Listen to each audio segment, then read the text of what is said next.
India गठबंधन की एकजुटता से वह व्यक्ति डर गया जो अब की बार अकेले 400 पार का नारा दे रहा था। और ये डर, ये चीजें ऐसे दिखती हैं कि ये नारा झूठा है, हकीकत कुछ और है। और हकीकत यह है कि इंडिया गठबंधन कहीं मजबूत ना हो जाए, इंडिया गठबंधन कहीं कामयाब ना हो जाए, इंडिया गठबंधन अपनी सीटों का बंटवारा न कर ले। तो नीतीश कुमार को वापस मिला लिया। यूपी में गठबंधन तोड़ना चाहे जयंत चौधरी को मिला लिया। लेकिन अब इन दोनों राज्यों से यह खबर आई कि बिहार में भी इंडिया गठबंधन कामयाब हो गया और बिहार में आरजेडी, लेफ्ट की पार्टियां और कांग्रेस के साथ सीट बंटवारा लगभग अंतिम चरण में है। उत्तर प्रदेश, जिसके लिए कितनी कोशिश की गई कि यह गठबंधन न हो, ये चीजें न बने, ऐसे फिर बावजूद इसके उत्तर प्रदेश में समाजवादी पार्टी और कांग्रेस के बीच गठबंधन हो गया। कल 24 तारीख 24 में एक दिन अखिलेश यादव आगरा में भारत जोड़ो न्याय यात्रा में शामिल होने जा रहे हैं। बिहार में तेजस्वी यादव खुद सारथी बनकर के भारत जोड़ो न्याय यात्रा में शामिल हो चुके हैं और अब तेजस्वी यादव जन विश्वास यात्रा निकाल रहे हैं। अपार जनसमूह, चाहे दिन हो चाहे रात हो, अपार जन समूह उस भारत जोड़ो न्याय यात्रा के बाद जन विश्वास यात्रा जो तेजस्वी यादव की है उसमें शामिल हो रहा है। जिले इलाही की बेचैनी बढ़ती जा रही है, कैसे अब इस गठबंधन को तोड़ा जाए। तब एक और फार्मूला अपनाया गया जो हेमंत सोरेन के साथ किया गया। पिछले दिनों हेमंत सोरेन, उनको एक ऐसे मुकदमे में जेल में डाल दिया गया जिस पर अभी तक कोई आरोप साबित नहीं हुआ है कि क्या वाकई उन्होंने जमीन घोटाला किया। लेकिन हेमंत सोरेन जेल में है और आम आदमी पार्टी के नेताओं ने प्रेस कॉन्फ्रेंस करके यह बताया कि अरविंद केजरीवाल और आम आदमी पार्टी के ऊपर यह दबाव डाला जा रहा है कि अगर आपने इंडिया गठबंधन के साथ समझौता किया, देश भर में कांग्रेस के साथ समझौता किया, तो हम अरविंद केजरीवाल को भी जेल में डाल देंगे। उन्होंने आरोप लगाया कि ईडी, जो कि जेल में डालने लायक दस्तावेज नहीं जुटा पा रही थी, अब जेल में डालने के मकसद से सीबीआई को भी काम पर लगा दिया गया और सीबीआई अब उस तरह के दस्तावेज तैयार कर रही है जिसे यह पता चल गया है कि आज कल परसों में अगर इंडिया अलायंस आम आदमी पार्टी और कांग्रेस के बीच भी हो गया तो कैसे हम अरविंद केजरीवाल को तुरंत जेल में डाल दें। लेकिन आम आदमी पार्टी की तरफ से एक बेबाक, बेखौफ घोषणा भी कर दी गई कि तुम कितना भी सुतम कर लो, हम गठबंधन करेंगे।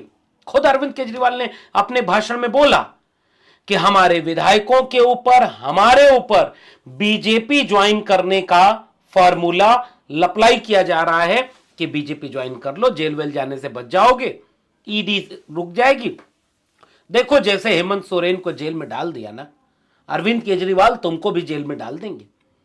देखो, जैसे तेजस्वी यादव को ईडी सीबीआई से इतना बेचैन कर दिया है ना, तुमको भी करेंगे। देखो, दिल हार जाओ अपना, जैसे जयंत चौधरी का। और हालांकि सुनने में आ रहा है कि जयंत चौधरी खुद परेशान है, उनका दिल बेचैन है, वहां मन नहीं लग रहा। तो इस तरह से जो पूरा समीकरण बन रहा है, उस बनते हुए समीकरण के बीच आम आदमी पार्टी के नेताओं का यह दावा है कि बीजेपी उनके ऊपर इंडिया अलायंस से हटने का दबाव बना रही है। और यह खुलेआम वो कह रहे हैं कि हमारे लिए कहा जा रहा है कि एक नया सम्मन जारी हो गया, अगले सोमवार को अरविंद केजरीवाल को पेश होना है, सीबीआई भी चार्जशीट बना रही है और जैसे मनीष सिसोदिया को गिरफ्तार किया गया वैसे ही अरविंद केजरीवाल को भी गिरफ्तार किया जाएगा। अब एक सवाल का जवाब आपको भी सोचना है। अगर एक अकेला शेर सब पर भारी है तो उसे तो यह कहना चाहिए था कि मैं अकेला भारी हूं, बाकी सारे विपक्षी दल एक हो जाओ। न हम नीतीश कुमार को लेंगे, न हम जयंत चौधरी को लेंगे, न हम ओम प्रकाश राजभर को लेंगे, न हम उद्धव ठाकरे की पार्टी तोड़ेंगे, न हम शरद पवार के अजीत पवार को लेंगे जो कि चक्की पीसिंग भ्रष्टाचारी, और न हम अरविंद केजरीवाल को गिरफ्तार करेंगे और उनको गठबंधन तोड़ने का दबाव डालेंगे। होना तो यह चाहिए था ना कि अगर वाकई आप भारी हो अब की बार 400 पार, और अगर अब की बार 400 पार ऐसे ही हो रहा है, ईडी तुम्हारे पास, सीबीआई तुम्हारे पास, ईवीएम का मैनेजिंग पावर तुम्हारे पास, पुलिस प्रशासन तुम्हारे पास, तमाम लोकतांत्रिक संस्थानों पर कब्जा तुम्हारा, और तुमने मंदिर भी वहीं बनवा दिया, सबसे ड्रीम प्रोजेक्ट तुम्हारी पॉलिटिक्स का, उसके बावजूद तुम्हारी यह हालत। दोस्त, यह राजनीति नहीं है तुम्हारी, शायद तुम्हारा डर दिखा रहा है कि तुम विपक्षी दलों को एकजुट होने से रोक रहे हो। अब इस बात को समझते हुए विपक्षी दलों ने भी अपनी रणनीति बदल दी है और अब विपक्षी दल अपने तमाम मतभेदों को दूर करते हुए एकजुट होते चले जा रहे हैं, और इंडिया गठबंधन जिसके ऊपर कितनी मुश्किलें आई, अब टूट गया, अब बिखर गया, अब ध्वस्त हो गया, खत्म हो गया, बर्बाद हो गया। रोज टेलीविजन पर खबरें चली, ममता बनर्जी अलग लड़ेंगी, खबर आ रही है कि फिर से बातचीत शुरू हो गई है कि बंगाल में कांग्रेस, लेफ्ट और ममता बनर्जी के बीच कौन से रास्ते हो सकते हैं जिससे गठबंधन कर लिया जाए, और अगले 2-4 दिन के भीतर बंगाल से भी गठबंधन होने की खबर आ सकती है। अब की बार 400 पार, और यह खबर बेचैन करने लगी कि भाई कैसे गठबंधन हो रहा है, कैसे ये सब लोग एकजुट हो रहे हैं। आम आदमी पार्टी के साथ गठबंधन की आज या कल ही खबर आने वाली है। तो एक तरफ अरविंद केजरीवाल को जेल में डालोगे, डराओगे, नहीं जरूरत थी साहब, आप तो वैसे ही 400 पार जीत रहे थे। आप तो मंदिर वहीं बना ही दिए हो, 370 हटा ही दिए, ट्रिपल तलाक लाई दिए, पूरा लाल आंख चीन को दिखाई दिए, 100 गांव बनाने को, स्मार्ट गांव बनाने को बोले तो तुमने 1000 बना दिए, 100 स्मार्ट सिटी की बजाय 500 स्मार्ट सिटी बना दी देश में, 2 करोड़ रोजगार प्रतिवर्ष की बजाय 10 करोड़ रोजगार प्रतिवर्ष के हिसाब से तुमने अब तक 1 अरब आबादी को रोजगार दे ही दिया है।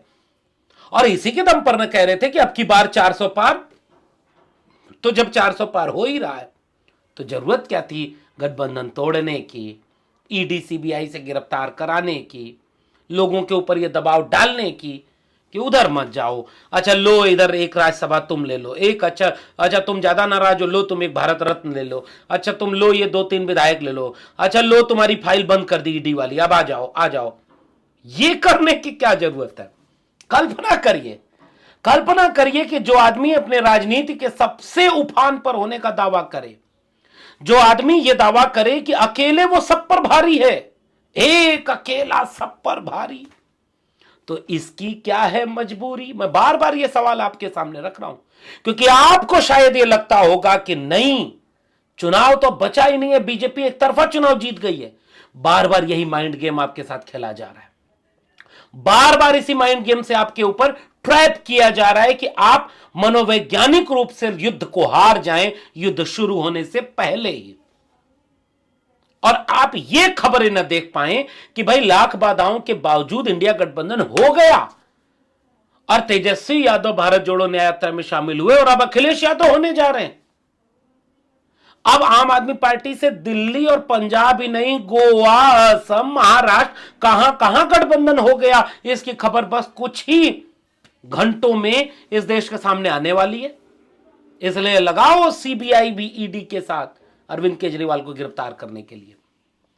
ये तो डर दिखा रहा है साहब, ये आत्मविश्वास नहीं है ना। अगर ये आत्मविश्वास होता तो ये छीछालेदर करने की जरूरत न पड़ती।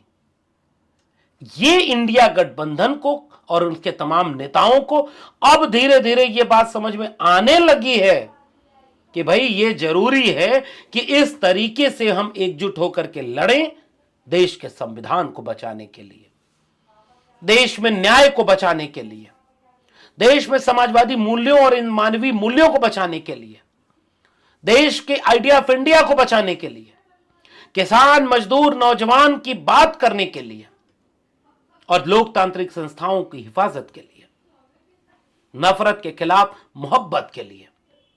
और वो एकजुटता अब धीरे धीरे बनती दिख रही है। भाई अब कितनी बार खबर चली मीडिया में कि सपा अलग हो गई, बसपा अलग हो गई, कांग्रेस अलग हो गई, पल्लवी पटेल अलग हो गई। पल्लवी पटेल जी ने यह कह दिया है कि समाजवादी पार्टी के पीडीए में से जो पीडीए कैंडिडेट है राज्यसभा के, हम उनके साथ खड़े हैं। तालमेल हो गया। आदरणीय अखिलेश यादव जी ने पहले ही कहा दिया था कि भाई देखो कुछ लोग नाराज होंगे, लेकिन अब धीरे धीरे हम सबसे बात करेंगे और सबको मिला लेंगे वापस। रास्ते खुल गए, गठबंधन हो रहा है। तो यह जो बेचैनी है वह अब धीरे धीरे सत्ताधारी दल और उनके लोगों के बीच खलबली पैदा कर रही है। कल्पना करिए जो खबरें अब सीधे आ रही इंडिया गठबंधन की, आम आदमी पार्टी से दिल्ली, पंजाब, महाराष्ट्र, गुजरात, एक एक दो दो सीटें गठबंधन होता दिख रहा है, गोवा तक होता दिख रहा है। महाराष्ट्र में शिवसेना, शरद पवार और महाविकास आघाड़ी कांग्रेस पार्टी, इनके बीच 48 सीटों पे सीट शेयरिंग हो रही है। 2-4 सीटों पर लेकर के थोड़ा बहुत विवाद बचा है, जैसे यूपी में विवाद था, सुलझा लिया जाएगा। और दोनों तरफ से दावा किया जा रहा है कि महाराष्ट्र में भी अब गठबंधन, इंडिया गठबंधन का लगभग तय माना जा रहा है।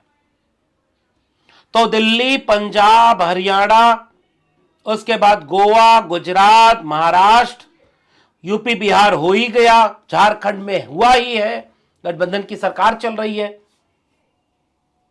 बंगाल में भी जब खबर आने लगी कि खुद ममता बनर्जी जी से कांग्रेस पार्टी की टॉप लीडरशिप अब लगातार संवाद कर रही है, तो यह बेचैनी बढ़ती जा रही है। और आने वाले दिनों में आम आदमी पार्टी का यह आरोप कि हमारे नेताओं के ऊपर यह दबाव बनाया जा रहा है कि कैसे इस पूरे गठबंधन को तोड़ा जाए। ईवीएम आपके हाथ में, देश में ईवीएम के खिलाफ भी आंदोलन चल रहा है, वो भी बेचैन कर रहा है। देश में किसान आंदोलन चल रहा है, वो भी बेचैन कर रहा है।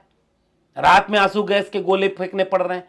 जिस ड्रोन को प्रधानमंत्री जी ने कहा था कि किसान खुश होगा कि अब ड्रोन से दवाई छिड़क रहा है, ड्रोन से सामान पहुंच रहा है, उसी ड्रोन से आंसू गैस का गोला मारा जा रहा है।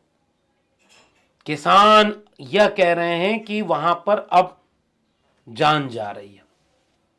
तो एक तरफ ईवीएम का आंदोलन, दूसरी तरफ किसान आंदोलन, तीसरी तरफ नौजवानों का आंदोलन। यूपी में पेपर लीक हो जा रहा है। किसान यूपी के आप जाके किसी नौजवान से बात करके देखिए, आक्रोशित है।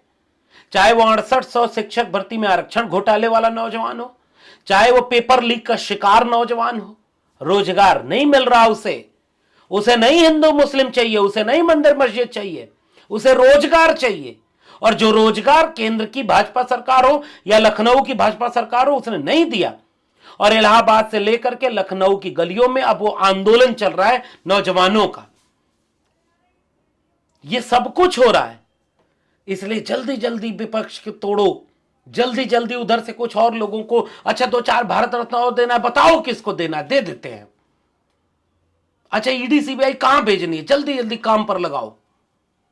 अच्छा जितने भाजपा ज्वाइन कर रहे हैं सबको एकदम क्लीन चिट दो, सबको सांसदी दो, सबको टिकट दे दो, सबको मंत्री बना दो। अच्छा ओम प्रकाश राजभर को नहीं मंत्री बनाया, बुलाओ उनको, मीटिंग कराओ। राज्यसभा टिकट के पहले योगी आदित्यनाथ जी से मीटिंग हो जाएगी, राजभर जी लो तुम 2 मंत्री बन जाओ, ताकि अब की बार 400 पार का जो बोल दिया गया है वो गारंटी पूरी हो जाए, क्योंकि और कोई गारंटी तो पूरी हुई नहीं साहब।